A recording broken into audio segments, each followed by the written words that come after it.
Hi, fifth grade.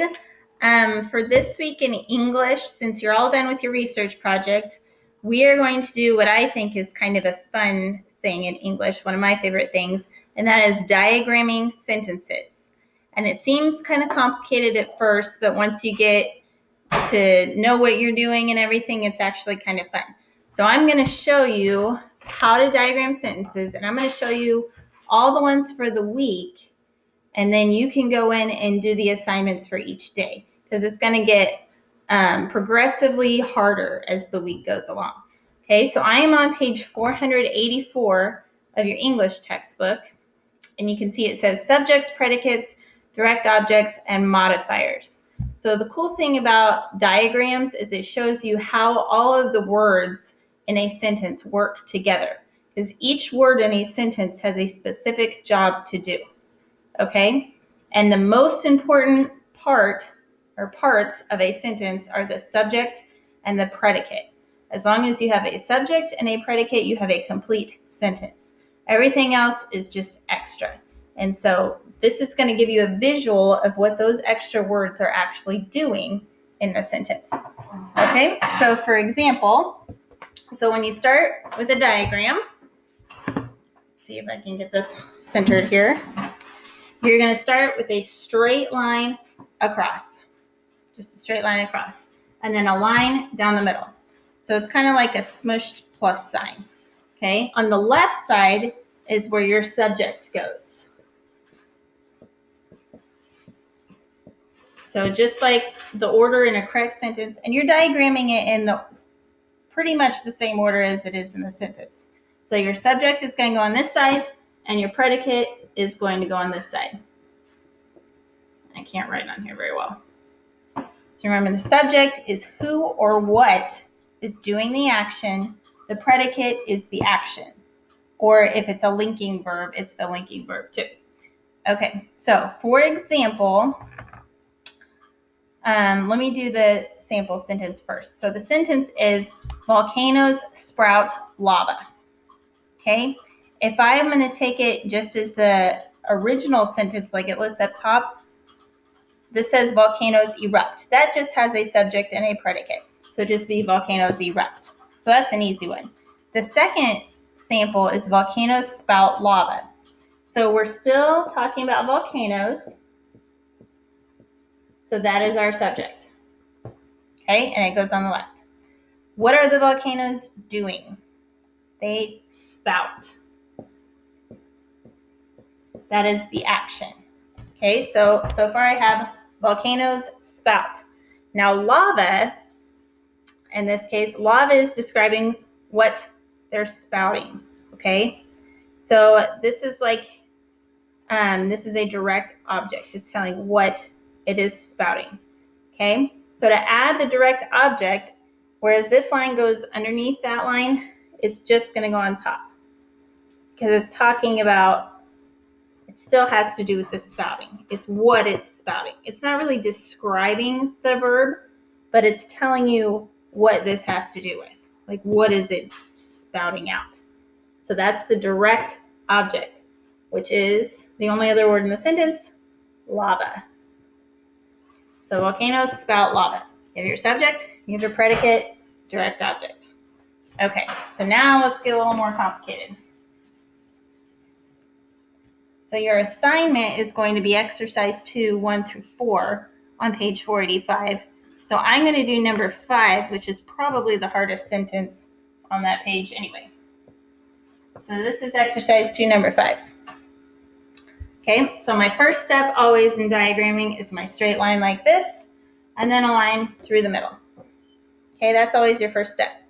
So number 5, my sentence is, Timmy opened the mysterious trunk cautiously. Okay, so that's a lot of words. First is my subject. Who's my sentence about? Timmy. So Timmy goes right here. Now I'm going to look to see if there's any words describing Timmy. It says nothing else about Timmy. It just says Timmy. What's Timmy doing? He opened. So opened is the predicate. What did he open? That's my direct object. is what did he open? He opened a trunk. Okay, so these are my main words in that sentence. Everything else is a modifier. So the other words I have are the, mysterious, and cautiously. So I have to figure out what those words are talking about. So the, is it describing opened or is it describing trunk? It's the trunk. So the is going to come off of trunk. Okay, like this. I make just a slanted line and make it off of trunk because that's what it's describing. Okay, how about mysterious? Is mysterious describing the trunk or is it describing opened? The trunk is mysterious. So, and I'm going to leave myself a lot of room. I'm going to put another slanty line and write mysterious under trunk. It's kind of hard to see, but I squeezed it in there. Okay, so these slanty lines, the slanty lines below just mean they're describing whatever word is above. So the trunk and mysterious trunk. Those both describe trunk. There's one other word in the sentence, and that is cautiously. So is he opening it cautiously or is it trunk cautiously? He's opening it cautiously. And your hint is there's ly, which makes it an adverb, which tells you it's going to describe a verb. So cautiously is going to go under opened.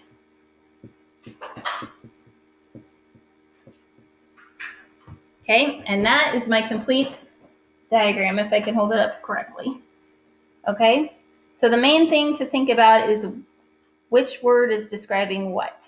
And you're going to use each word in the sentence. You're not going to leave off a or the or and or any of those. Okay, so we use each word in the sentence, and that's how they all relate.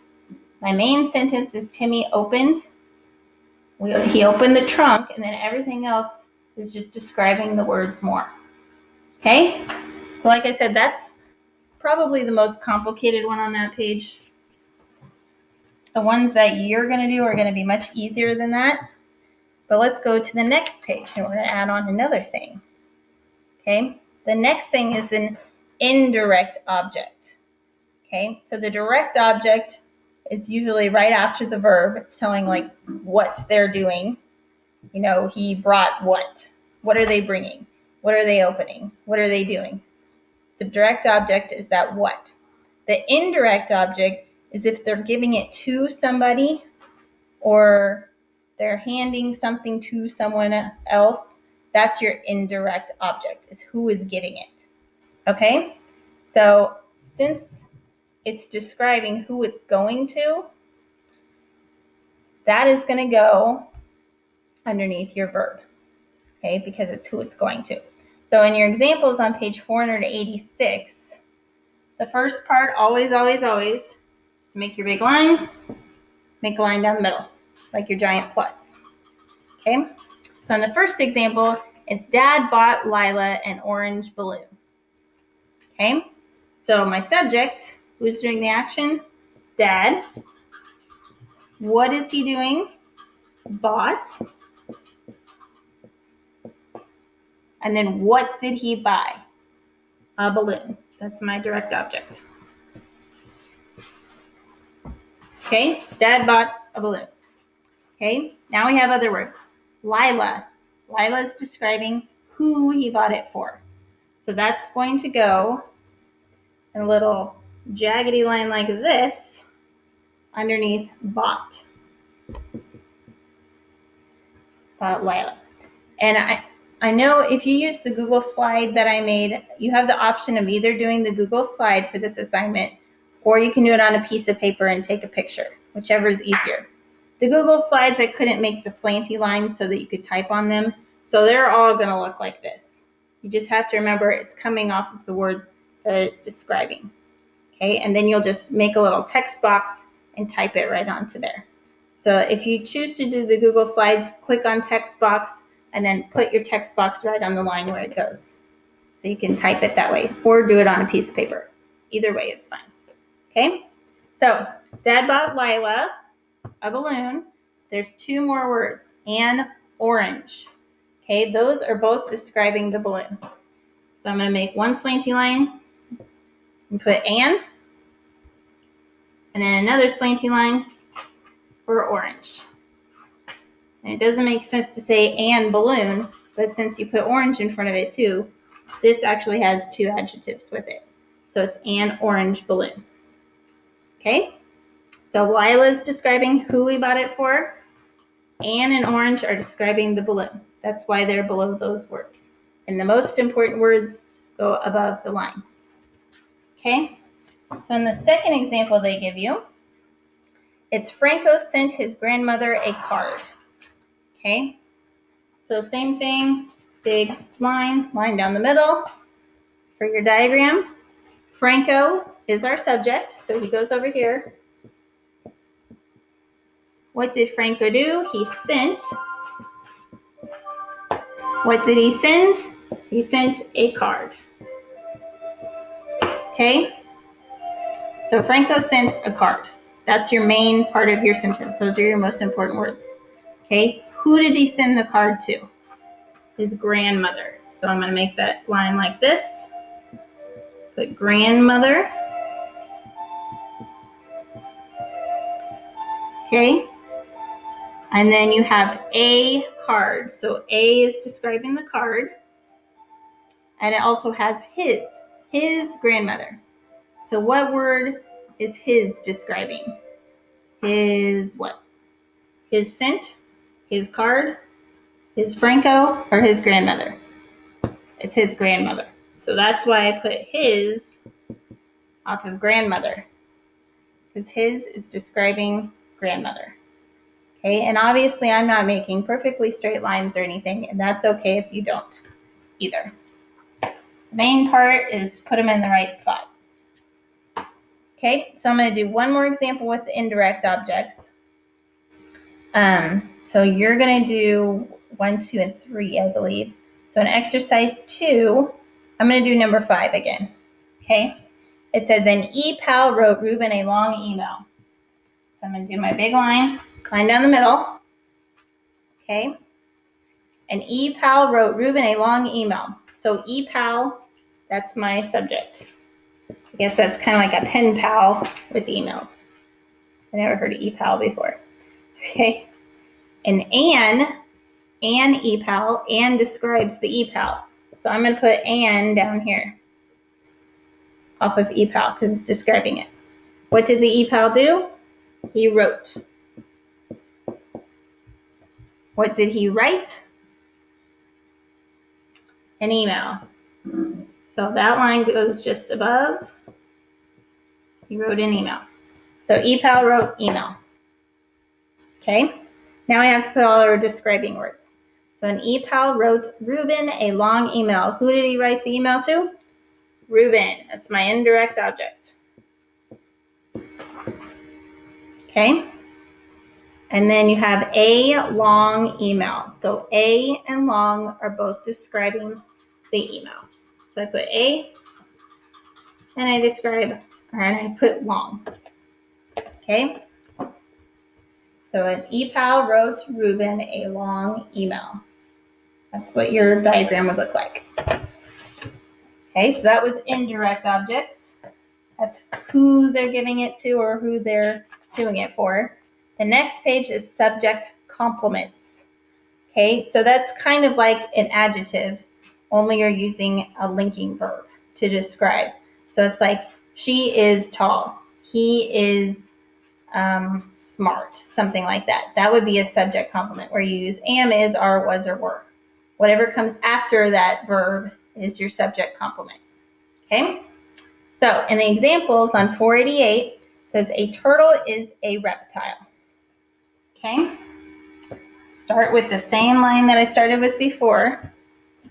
Okay? A turtle is a reptile. Turtle is my subject. That's who it's about. My predicate is. It's a linking verb. Okay? And since I can't just say turtle is, I'm going to put a slanty line here on top for my subject complement because this sentence doesn't make sense unless I have a subject complement. Okay, so the turtle is what? Reptile. you're never going to have a, an, or the on the top line. Those are always modifiers, so they will always be below. That's just one little hint for you. A, an, and the, never on top. Okay? So let's look at the rest of the sentence. A turtle is a reptile. So the rest of them are articles, a, an, and the. A turtle, that's describing the turtle, and a reptile is describing the reptile. So I put them below. Okay? And then the other example they give you is reptile's skin can be scaly. Notice it's reptile's skin. So the reptiles is actually a possessive. Okay? It's describing whose skin it is. So I'm putting my line through like that. So reptile's skin can be scaly. So what's my subject here? Skin. Skin is what we're describing. Okay? Can be is the linking verb. It's kind of tricky because it's two words. But you're not saying it can scaly. You're not saying it be scaly. You're saying it can be scaly. So in this case, you're putting can and be together. Can be. Okay? And then my subject complement, because skin can be doesn't make sense on its own. So I need to put my slanty line, and my subject complement is scaly. Okay? Then we just have one more word, reptile's skin. What's reptiles describing? Skin. So that's going to go underneath here. It's describing the skin. Okay? Next. So the next example is dinosaurs are extinct reptiles. So I put my straight line across, line up and down. Okay, dinosaurs are extinct reptiles. Dinosaurs are my subject.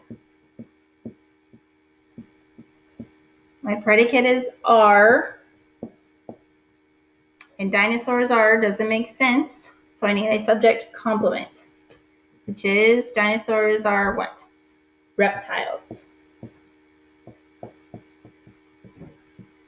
The only other word I have is extinct. So think about what is extinct describing. Extinct dinosaurs, did it say that? No. Extinct are or extinct reptiles. It said extinct reptiles. So extinct goes below reptiles. Okay, so hopefully that one makes sense. That one's not too complicated. The next one is prepositional phrases. This is where we get a little more complicated.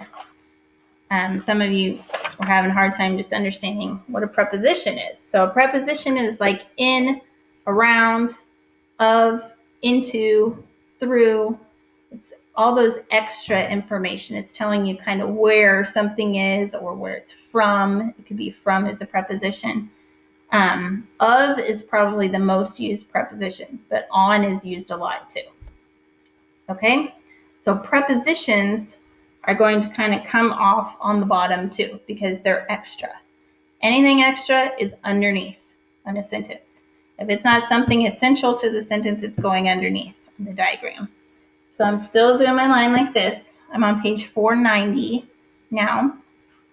So the first example, it says, we lost a piece of the puzzle. Okay? So the first thing, my subject. Who's doing the action? We. So we. What did we do? We lost. Now this is not a linking verb. So my next one is going to be a direct object, which is a straight line up and down. Okay, what did we lose? A piece. Okay. Now you have a piece. So a is describing piece. Now the next part's our prepositional phrase. It's a piece of the puzzle. So of the puzzle is describing what kind of piece it is. So that means what I'm going to do is put a slant and then straight like that. My preposition goes on the slanty part. That's of or in or on, whatever preposition you have. Of what? puzzle. Straight line is going to be the noun. And then the only other word is the. And the is describing puzzle. So it's coming off a puzzle. Okay?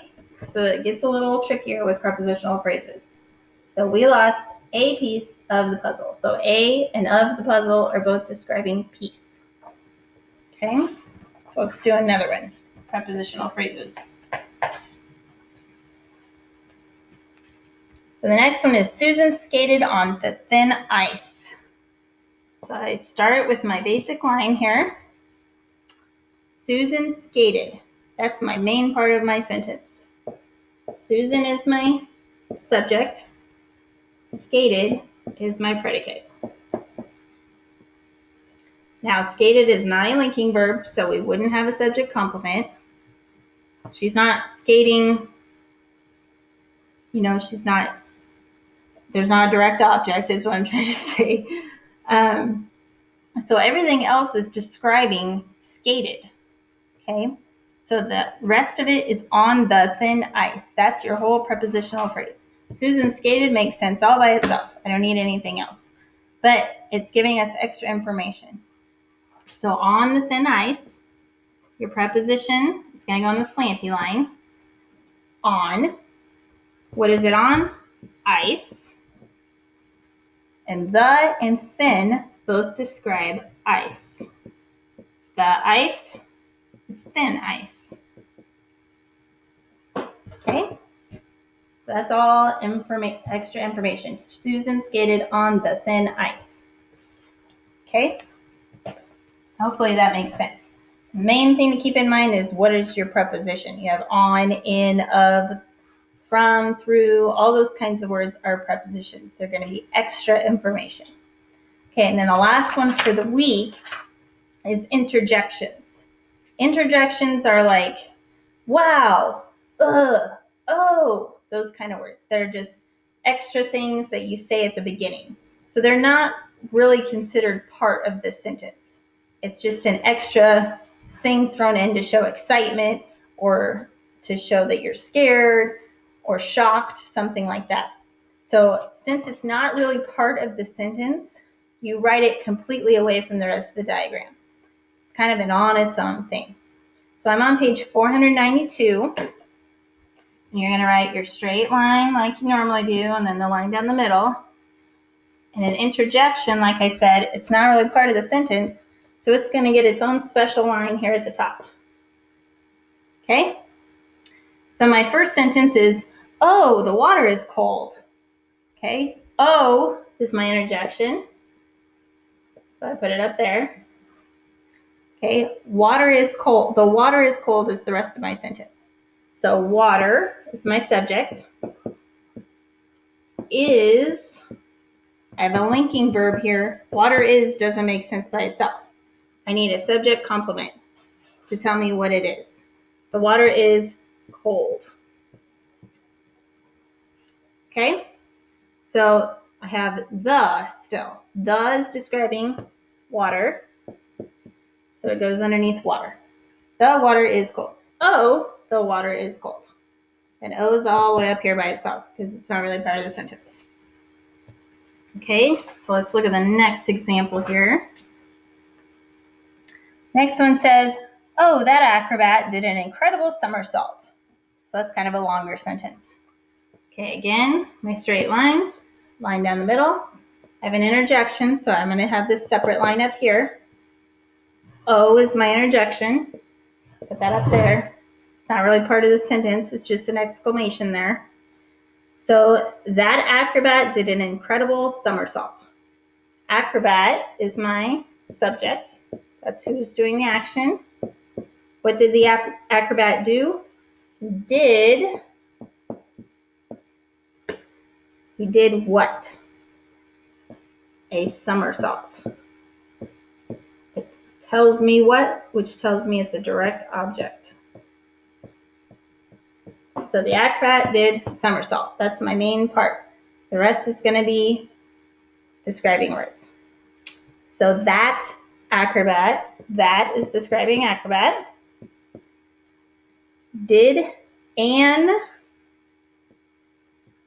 and describes somersaults, and incredible somersaults. Okay, so both of those describe the somersault. Oh, that acrobat did an incredible somersault. Okay, all the important stuff is here. A little extra interjection up here. All the describers below. Okay, I'm going to do one more on this. And this will be the last one. Okay, the last one says, ugh, this lemonade is sour.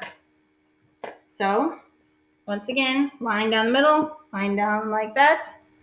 I have an interjection. It's going to be up here by itself. And ugh is my interjection. So, and then this lemonade is sour. Lemonade is my subject. That's who it's about. The lemonade is my predicate. This doesn't make sense because we have a linking verb. Lemonade is what? Sour. Subject complement. Okay? And then the only other word I have is this lemonade.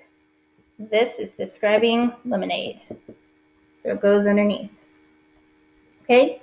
So you can see how this gives you a visual of how all the words in a sentence work together. You can clearly see this is the main part of my sentence. Everything else is just extra, just to make your sentence more exciting.